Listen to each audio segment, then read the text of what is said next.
Ako'y sinilang sa isang bayan ng Cotabato. Kasing gulo ng tao, kasing gulo ng mundo. Dahil di magkasundo, sarili yun at prinsipyo nagkagulo.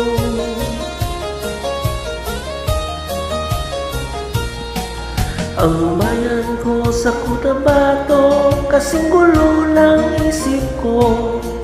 Di alam saan nanggaling, di alam saan patungo. Kapatid sa kapatid, laman sa laman, sila ang naglalaban.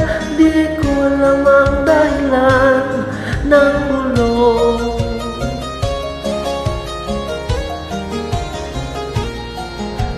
Bakit nagkaganon? Ang sagot sa tanong ko. Bakit kayo nag-away? Bakit kayo nagkagulo? Prinsipyo mo'y gagalang ko kung ako'y iyong nirespeto.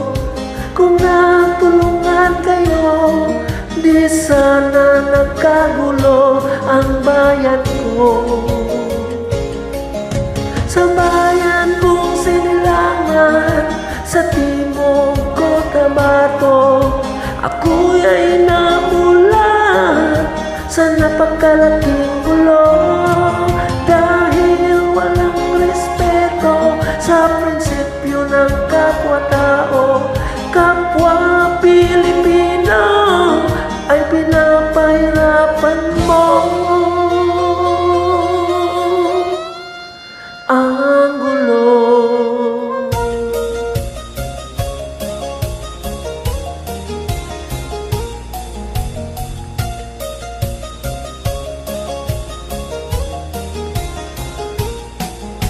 Ako'y nananawagan, humingi ng tulong nyo. Kapayapa'y bigyan ng daan, kapayapaan sa bayan ko. Bakit kailangan pang maglaban? Magkapatid kayo sa dugo. Kailan kayo magkakasundo? Kapayapa'y kailan matatamo ng bayan ko?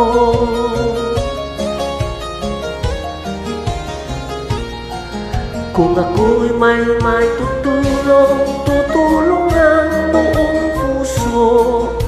Gitara ko'y aking inaalay, kung makatulong gamitin mo. Kung ang kalabay walang puso, puso na rin ang gamitin mo. Ituring mong sangkaibigan, isipin mong siya'y may puso rin katulad mo.